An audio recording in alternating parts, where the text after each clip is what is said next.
Hello, sweethearts, and welcome to week 5 of the Let's Play Summer School. We'll be playing a DS game today. Why? Because we can. Boy, a lot of people helped make this DS game. But that's fine, because it's a really good one. This is Retro Game Challenge. More on what that is in a bit, but for now, we're going to go to Free Play and see what we've got. Alright, we have Cosmic Gate, Robot Ninja Haggleman, Rally King, Star Prince, Rally King SP, Robot Ninja Haggleman 2, Gwadia Quest, and Robot Ninja Haggleman 3. Today we're going to be playing Star Prince, so let's fire it up. Released in 1986 by Tomato, the makers of Cosmic Gate, Star Prince is a really great shmup, similar to Star Soldier. As a young man from House Tiris, we're piloting the Valbird, and fighting off the armies of the evil House Istan, who have waged war on the other galactic houses. So we have to take to space and fight off House Istan with the Valbird. Luckily, the Valbird ain't no defenseless little spaceship. It can power up pretty easily. And we already have a power-up, the Spread Shot. It's definitely handy, but not my favorite weapon in the game. But nevertheless, it's a very good weapon for a very good shmup. One of the things I really like about Star Prince is the fact that you can destroy the background. Makes you feel like a badass, just blowing everything up. Here's a rapid-fire power-up. I don't like it that much, so I'm going to switch to a missile, my favorite power-up in the game. Every 2 or 3 shots you shoot fires off a big missile that'll blow up anything that it hits. It's great. Here's another mechanic of Star Prince, the barrier. If you hold the fire button, you create a little shield around yourself that absorbs enemy bullets. Every 3 bullets you absorb shoots off a powerful spark shot all around you that'll destroy everything. It's really good, and not just against that mini-boss. And yeah, the power-ups can be used as bombs if you shoot them, and you get lots of points the more enemies you kill with those power-up bombs. So that's pretty great too, huh? Everyone loves points. And you can get points by killing this guy quickly. This is Redensat. Totally not Larios from Star Soldier at all. If you kill him before he completely forms, you get 30,000 points. It's difficult to do, though. You can't just park yourself right in front of his eye and hold fire and win, because he'll shoot you and you'll die. Now, you have to be clever about it, and just keep firing and know when to get really close to him. The missile is great for this, but I guess you can do it with the other weapons, too. We're coming to the end of Area 1 here, and it'd be really hard to dodge this in any other shmup, but with the barrier you can just absorb all those bullets and blow everything up. But now we're coming to the first boss. Actually, the only boss. At the end of every zone, you fight this guy. Well, except the last zone, but more on that when we get there. He's not that difficult. He's got those 2 turrets. You can blow them up pretty quickly. Then he has a big laser in his core, but you can see by the circle around the core when the laser is about to fire and get out of the way accordingly. Once you know that, he goes down without a hitch. That's Area 1 clear. And you can see the Prince bonus. Hidden in the levels are the letters P, R, I, N, C, and E. The more you get, the more points you get, but they're hidden in really inconspicuous places, and I prefer to focus more on blowing up the enemies and blowing up the other bits of scenery. I get lots of points that way anyway, so I'm fine with it. Just fine with it. Area 2 here, a little harder, but not so bad, really. Here's the final power-up. It's a green backshot. I kind of blew it up before I could get it, but basically what it does is you shoot 1 stream of bullets ahead of you and 2 behind you in a spread pattern. It's great for dealing with back attacks, but I just prefer to stay in the middle of the screen and dodge and weave around anything coming behind me and blow up whatever's in front of me with my missiles. So, well, if you want to play with a backshot, that's fine. You can do that too, I guess. It could help. You never know. Alright, let's talk about what the heck Retro Game Challenge is, because this is not an NES game, even though it looks like one. Retro Game Challenge is a compilation of 8 faux retro games. Games made in loving homage to certain games. You've got Gwadia Quest, which is a Dragon Quest homage, Rally King, which is a driving game, then you've got Star Prince, a loving tribute to Star Soldier, as I've said, but that's not the whole story behind Retro Game Challenge. To find that out, you have to look at what this game was in Japan. In Japan, this is a licensed property based on a Japanese TV show called Game Center CX. Now, if you don't know what Game Center CX is, oh, please allow me to inform you, because it's simply marvelous. Game Center CX is a Japanese TV show where a middle-aged Japanese comedian named Shinya Arino attempts to beat old video games. Mostly from the Famicom era, but there's Super Famicom and PlayStation and Sega Genesis stuff too. Now, the thing about this is he's trying to beat these games in one sitting, and he's not very good at video games. You'd think this would create sort of a Schadenfreude effect, but you actually end up rooting for the guy and wanting him to succeed. It's a really great show because of that. Everyone should check it out. I'll be linking a little thread where you can check out things about Game Center CX. But this is the second boss. And that was the second boss. Good night, auf Wiedersehen, what have you. Yeah, you can get real close and just sort of break them. But that's that. But Game Center CX, fantastic show. So they made this game, Retro Game Challenge, based on it. Actually, in Japan it was called Game Center CX Arino's Challenge. And why they call it that is because of the main game. You see, don't forget, we're in free play mode. We're just playing the old game straight here. Just playing the game and trying to fight off Red and Sat and blow him up before he forms. And hey, we did it! Excellent. 30,000 points, just like I said. But yeah. In the main game, Arino himself challenges you to complete certain tasks in these old video games. To use Star Prince here as an example, in the main game, you have 4 challenges to complete when you're playing Star Prince. You have to defeat the mini-boss of Area 1, the Red and Sat. As you see, that's not that difficult. The next challenge is to find a hidden 1-up. There are little game magazines you can get in the game that give you, like, tips and tricks. Sort of like a homage to Nintendo Power, what have you. So it's not that hard to find the 1-up. I got the 1-up in Area 1. Not too difficult. Then you have to beat Area 2, which we've done.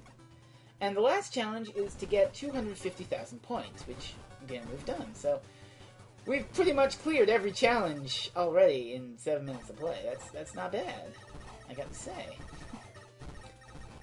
But there's other challenges for other games. The Robot Ninja Haggleman games and Gladia Quest. I still have not beaten Gladia Quest because Gladia Quest is not the best old RPG. But Star Prince, by God, Star Prince is a contender for best game on the cart. Robot Ninja Haggleman 3 is up there because it's basically a Ninja Gaiden-esque ninja action game with free-roaming world exploration a la Metroid. It is one of the best action platformers, but we're doing driving and shooting this week, so this is one of the best shooters I've ever played. This is up there with Musha and Axelay and John. This is really good. God, they're really throwing spreads at me, but it's trivial because I can just use the barrier. Alright, it's time for Area 3's boss, the same as anything else. Oh my god, I think I killed him faster that time. Sweet Jesus! Miss Ellis, you're too good. Didn't get that many letters, but oh well. 402! That's great! And now we're going on to the final area. Yeah, final area. These games are actually pretty brief. I mean, there's a bunch of them on the cart, so they don't have to be like 30-hour epics. I mean, even back in 1986, you'd get a pretty short little video game, but Star Prince has a way to extend its playtime. You'll see it once we get to the end of Area 4 here. This place is pretty tough. It's got lots of onion domes in space. Reminds me of, like, Russia. I mean, well, this technically was supposed to come out at the height of the Cold War, if you believe the fake history. The fake Cold War, I guess? I don't even know how the fake Cold War would work. Mr. Gorbachev, tear down this fake wall! Yeah, that doesn't have the same ring to it, I know, but that's okay, because Star Prince is still a fine little video game. I don't think people in Japan were that concerned about the Cold War, or were they? I don't know. I wouldn't have been. I was alive in 1986, but I was also 1, so that's not the best comparison, you know? Turret boss ain't so bad, yeah. You got some of the turrets that fire those green bullets that you can't absorb, but that's fine. And I always think you can blow up the left onion dome and show off that green glowy nonsense inside and get extra points, but I'm sadly mistaken. Unfortunate. See, I don't need no back shot. I just can shoot the power-ups and blow up anything coming behind me. Just fine. Damn, House of Stan, you're getting wrecked. You and your onion domes is getting wrecked by my Valbird. I do believe we're coming to the end of Area 4 here. An interesting level, but nothing too terrible. I mean, the barrier saves everything and lots of points. Oh, I hate those green things, though, because the more you shoot them, the more bullets they fire at you. It's really tough, even with the barrier, to get past them. So you gotta be careful with that. Alright, well, we're coming up to the final boss of the game. And it's not, for once, one of those silly little purple guys. It's two of them joined together. Tomato, you gotta have some originality, guys. Wait, what am I saying? You're a fake video game developer. What am I talking about? So yeah, 2 lasers, 4 turrets. Nothing bad. At least that is until you blow it up. Then you get to the second form. Big crystal with a laser, and I don't think there's a way to tell when this thing is about to fire. It just sort of does. What's worse is that the bullets it shoots will block your fire, so you gotta be really crazy to get at this thing. I mean, with the spread shot, you can sort of just park to the side of it and hit it, but I've got missiles, so I gotta get in there and hit it. Luckily, my missile fire seems to be hitting, and there we go! Then it turns into a spaceship and flies off. I don't know what that is, but we beat Star Prince. Excellent work, us. Alright. Let's get our final score here. And go on with it.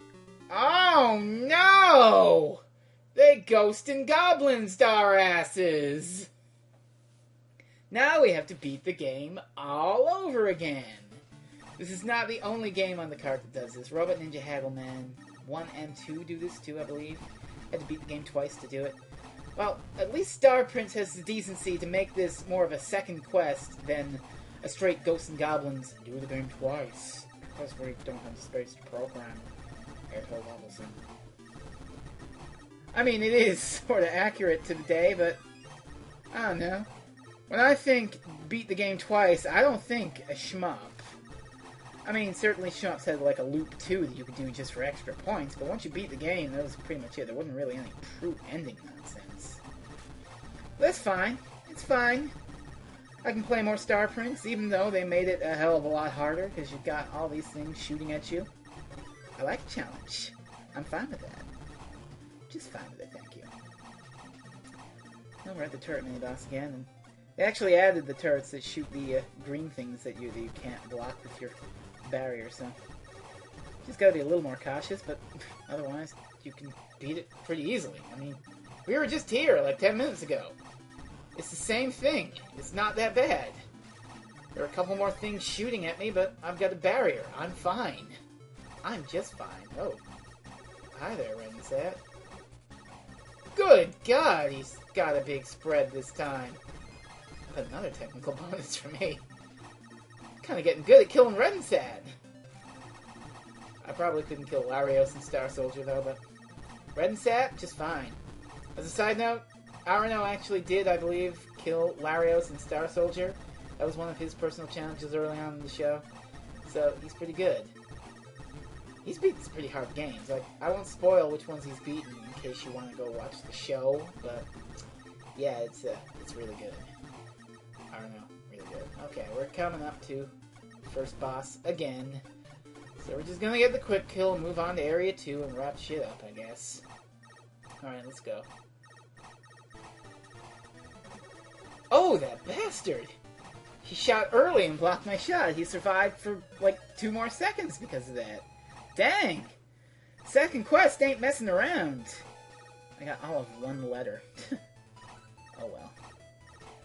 I have a pretty damn high score, actually. I wonder if I could break, like, 1,000,000 if I beat the entire game twice. But alas, we're kind of running low on time here. We'll just play a little bit of Area 2 and then wrap shit up, because why not? This is a pretty great game. Retro Game Challenge is one of my favorite games on the DS. It's tied with Hotel Dusk, I'd say, so you should seek out a copy, because this is a really good game. And with that, we're going to wrap things up. This has been week 5 of the Let's Play Summer School. This has been a game within a game, Star Prince within Retro Game Challenge. And I guess I'll see you next week for whatever the heck sort of thing I'm gonna do. Bye-bye.